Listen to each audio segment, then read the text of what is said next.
Some people think luxury is untouchable, like it lives in a separate world where high prices mean endless demand. But lately, something has changed. Shoppers who used to treat themselves are hesitating. Today we're counting down 15 luxury brands facing sales declines as shoppers pull back. This matters right now because luxury doesn't just sell products, it sells mood, identity, and status. When people stop buying luxury, it can hint at bigger changes in how confident shoppers feel. Hugo Boss is our number 15. In a recent quarter, the company reported lower sales than the year before and pointed to weaker demand in key places like the UK and China. Here's why this matters. This kind of brand often sits in that in-between zone, not cheap, not ultra-rare, and not totally protected by the "I'll buy it no matter what" crowd. When shoppers pull back, these are the purchases people delay first. Not because they hate the brand, but because the item feels optional. A jacket can wait. A new outfit can wait. And when work, travel, and daily life feel uncertain, people choose the safe choice. Keep what they already have. Something else happens during slow quarters that most shoppers don't notice. The brand has to protect its image while still moving inventory. That's a balancing act. Too many promos can train customers to wait for discounts. But no promos can leave piles of products sitting, so you'll often see quiet pressure instead. More emphasis on outlets, more selective markdowns, more special events, and a bigger push to get you in the habit of browsing more often. If you're a shopper, the best defense is simple. Don't buy because something feels urgent. If the item is truly great, it will still be great next month. And if it isn't, the discount won't turn it into a good buy. Mulberry is number 14. The brand has reported revenue falling in a recent period, and it has also signaled financial strain as it works through a turnaround. Handbags are a special corner of luxury because they sit right on the line between emotion and logic. People tell themselves a bag is an investment or a forever piece. But in real life, shoppers get picky when money feels tight. They start asking questions they usually ignore. Will I baby this? Will I worry about rain? Will I actually use it daily? Will it still feel stylish in 2 years? A slowdown can also expose something awkward about modern luxury: the discount trap. Many brands spent years training customers to expect deals, especially in certain regions or channels. Then they try to go back to full-price selling to look more premium. That sounds smart, but it can hurt in the short term, because the customer who used to buy at a discount may not come back at full price, and the customer who buys full price might not trust a brand that's constantly on sale. There's also the resale reality. Pre-owned shopping has gotten easier, which changes how people think. When shoppers know they can get a high-quality piece secondhand, sometimes barely used, they become less willing to pay top price for a new one. And during a sales decline, brands have a tough choice: keep prices high and protect the image, or loosen up and risk looking desperate. If you're buying, remember this: less discounting from a brand doesn't automatically mean more value for you. Value is materials, build, comfort, and how often you'll reach for it, not just the price tag and the story. Tod's is number 13. The company reported sales falling in the first part of 2024 compared with the year before. This is a great example of how luxury can look stable on the outside while it gets squeezed underneath. Footwear is tough because people don't buy new shoes constantly. Many shoppers rotate the same favorites for years, so a brand needs steady new demand, not just loyal fans who already own a closet full of classics. When shoppers pull back, they also get more practical. They ask, do I really need another pair? And shoes are one of the easiest no answers. Even wealthy shoppers pause because shoes are personal. Fit matters, comfort matters, return hassles matter. If a shoe feels slightly off, it sits in the closet like an expensive mistake. Here's the part most people miss. A lot of luxury brands depend on strong traffic in specific regions and on travelers spending during trips. When traffic drops in those areas, it's not just fewer sales that month. It can mess with the whole chain. Fewer orders, fewer restocks, fewer new customers trying the brand for the first time. And with shoes, first-time trial matters a lot. If you love premium footwear, slow periods can actually help you, if you're patient. You may see better availability, more end-of-season choices, and less pressure. Just don't confuse hard to find with must buy now. The hype effect is real, and it makes people spend at the worst time. Jimmy Choo is number 12. In recent results from its owner, the brand's revenue has been reported lower than the year before in at least one period. This one makes sense when you think about what the product is tied to. A big part of the demand is occasion demand. Weddings, parties, events, travel nights out. When people cut spending, they don't always cut essentials first. They cut extra moments. They go to fewer fancy events. They choose simpler looks. They rewear what they have. There's also a comfort shift that's been building for years. People still like looking good, but many of them refuse to suffer for it the way they used to. That changes what sells. The more a brand depends on high heels and formal styles, the more it feels the slowdown. And if the brand tries to pivot too hard, it risks losing the buyers who came for the glam in the first place. Another quiet pressure point is returns. Shoes can have high return rates because fit is unpredictable, especially online. During a slow period, returns hurt more. They tie up inventory and make sales look weaker even if people are shopping. This is why brands start pushing final sale terms, limited return windows, or store credit options more aggressively. That's not automatically evil, but it shifts risk onto the buyer. If you ever buy luxury shoes, here's a simple rule.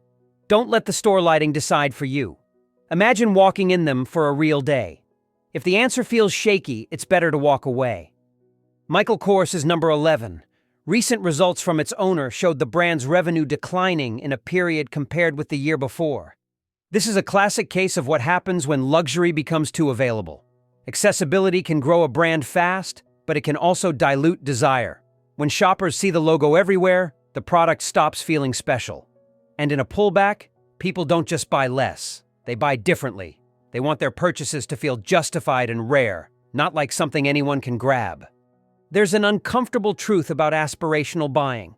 A lot of people buy luxury to feel a step above their daily life.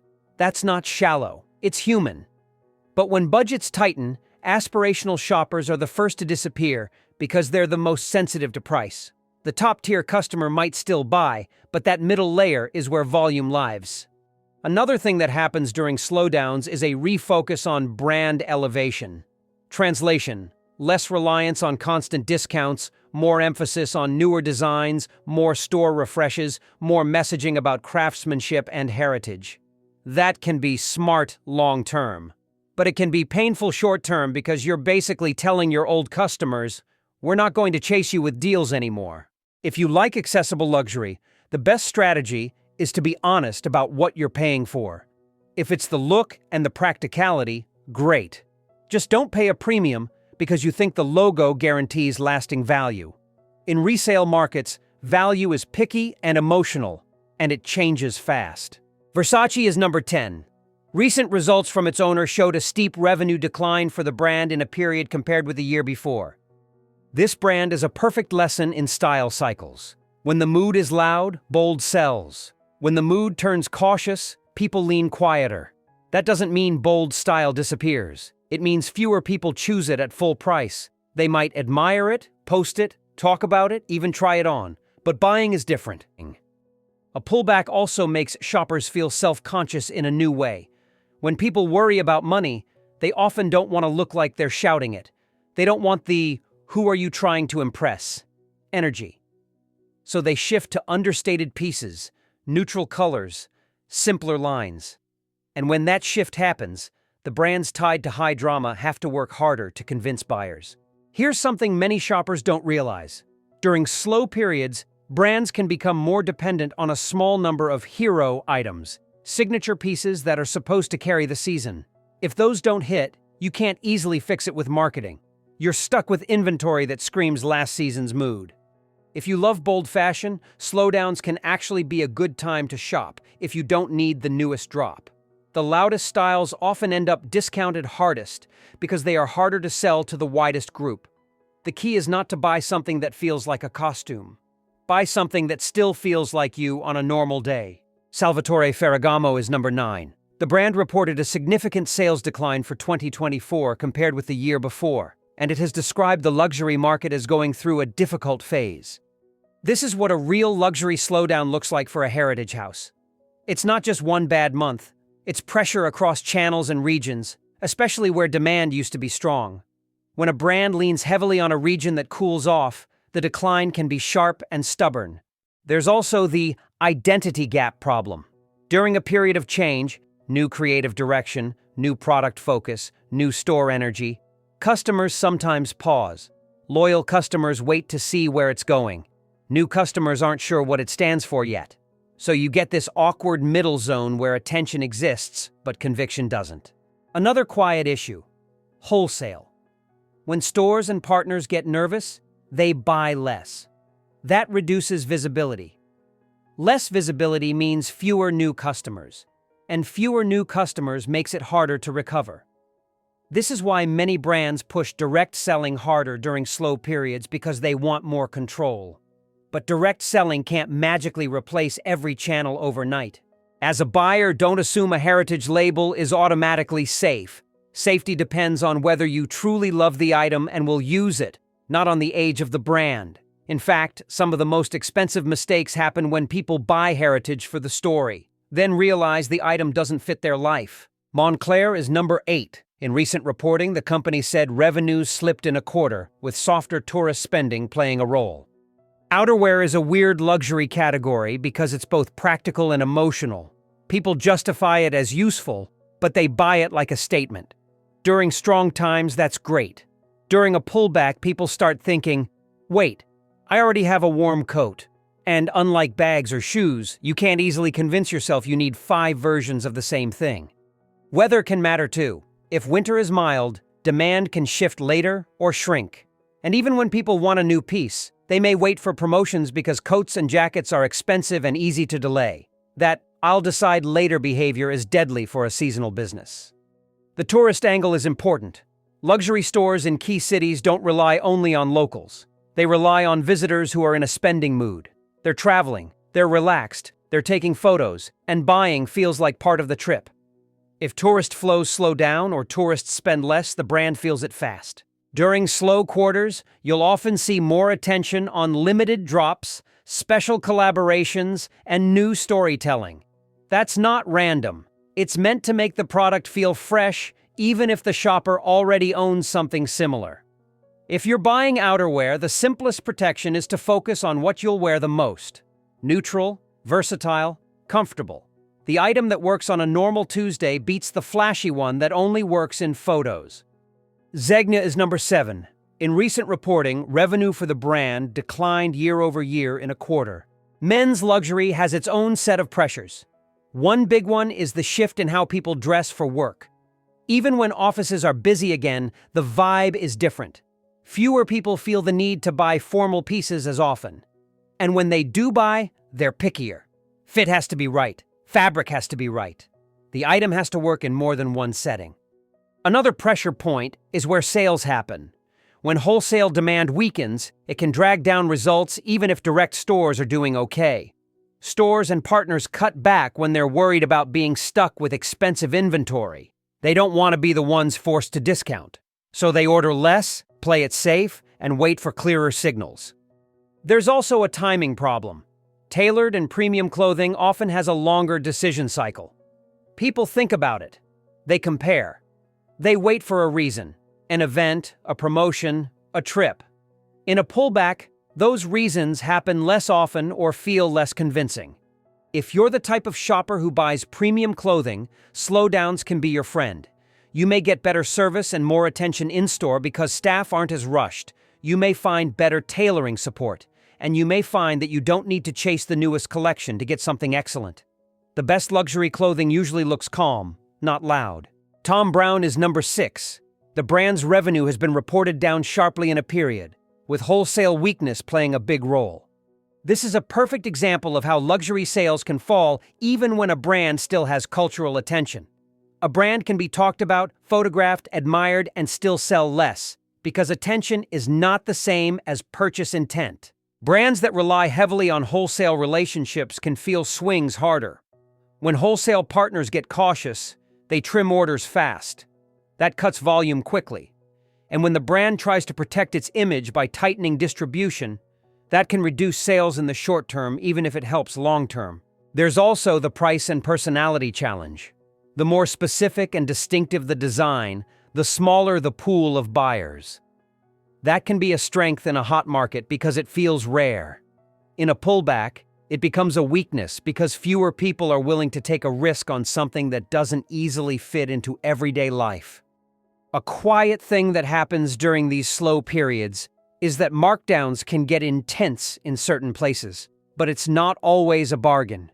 It can be a sign the item was overproduced, over-ordered, or just didn't match what shoppers wanted that season. If you're shopping luxury and you see a dramatic discount, ask yourself one question: would I still want this if it cost full price? If the answer is no, you're not buying luxury. You're buying the feeling of winning a deal.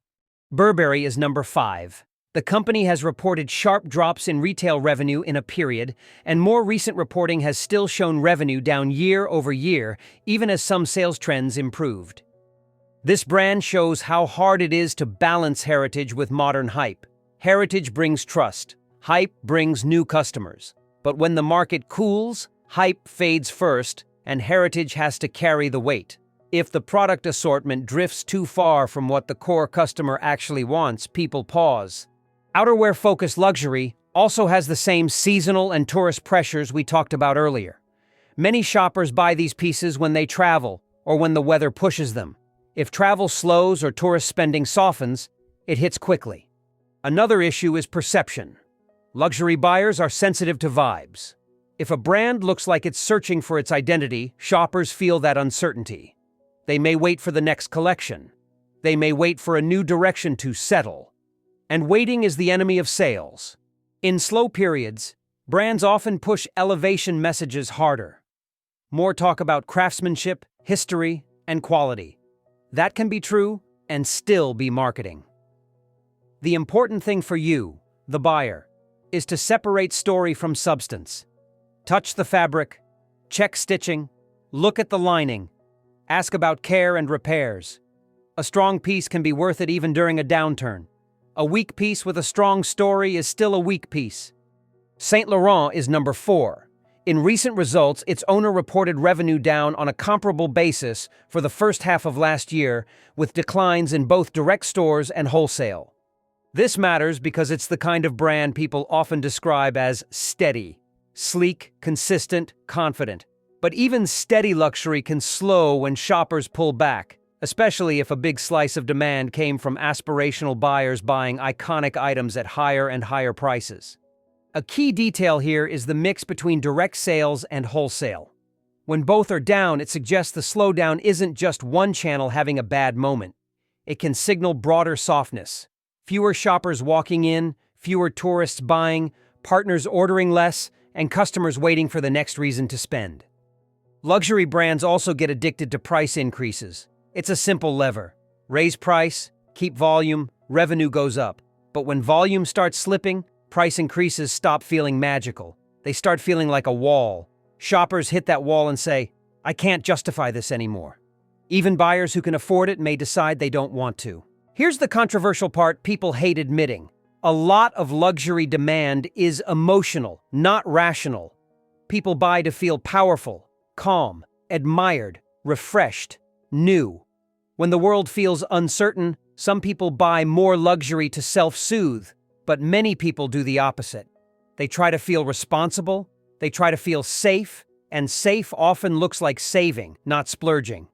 Aston Martin is number 3. Recent assessments and reporting have pointed to significant sales pressure, with demand issues and year-over-year sales declines described in the context of a tough market. Luxury cars sit in a different psychological bucket than luxury bags or shoes. A car is public. Everyone sees it. It signals money in a louder way. During boom times, people lean into that. During pullbacks, some people don't want the attention, and some people simply don't want the commitment. Financing conditions matter too. When borrowing costs are high or uncertainty rises, even wealthy buyers get cautious. Not because they're broke, but because they're strategic. They start thinking about opportunity cost. They start thinking about resale. They start thinking, do I want to lock myself into this right now? There's also a demand shift in certain regions where luxury car buyers used to be a major force. When that demand cools, it can be hard to replace quickly. A brand can't just flip a switch and create a whole new customer base overnight. And unlike smaller luxury items, cars have long production cycles, complex inventory, and big fixed costs. A quiet shift that happens during slow periods is what dealers do. You may see fewer take-it-or-leave-it attitudes. You may see more flexibility, not always on sticker price, but on extras, delivery terms, or trade-in treatment. If you're a buyer in this space, patience is power. The moment you stop acting like you need it, the conversation changes. Porsche is number 2. Recent reporting has shown declines in vehicle deliveries, with weaker demand in places like China playing a major role. This is important because this is a brand many people think of as nearly recession-proof. It has loyal buyers, it has a strong image, it has products people dream about. And still, deliveries can fall when the market shifts. One reason is competition. In some markets, local brands have become more attractive, especially in electric and tech-heavy vehicles. Buyers who used to see European brands as automatically superior are now comparing features, software, and value differently. Another reason is simple confidence. Big purchases are the first thing people delay when they feel unsure. Even if they have the cash, they might wait for a better time, a better deal, or a clearer economic outlook. There's also the status shift. For years, certain luxury cars were a clear signal of success. Now, in some circles, loud status signals feel outdated. Quiet wealth is trending. Practical luxury is trending. And when social norms change, buying patterns change too. Here's the part that connects cars to fashion: scarcity. When demand is high, scarcity feels real. When demand cools, scarcity can start looking more like strategy. That doesn't mean the product is bad. It means the brand has to work harder to keep the must-have feeling alive. If you're shopping at this level, the smartest mindset is to buy what you truly want, not what you think will impress strangers or hold value perfectly. Value is unpredictable. Joy is not. Gucci is number 1. In recent results from its owner, the brand has reported large sales declines in multiple periods, including steep drops on a comparable basis. This one lands at the top because it's not just a brand, it's a signal. For years, this was a powerhouse that showed how far luxury could stretch. Big logo moments, high prices, wide cultural reach, constant attention. When a brand like this slows sharply, it tells you something about the wider luxury mood. Here's what happens when a mega brand hits a rough patch. First, the brand tries to win back desire without looking desperate. That often means shifting product focus toward new hero items, tightening distribution, cleaning up discounts, and refreshing the store experience. It also often means changing how it talks to customers. Less, buy this now, more, this is timeless, more heritage, more craft. But there's a catch. Luxury turnarounds take time because demand is emotional. You can't spreadsheet your way into love. If shoppers don't feel that pull, the marketing won't force it. And in a pullback, shoppers become ruthless. They don't want to be the person who overpaid right before a wave of markdowns. They don't want to buy something that suddenly feels out of style. They don't want to feel tricked. A slowdown also exposes how much luxury depends on the aspirational buyer.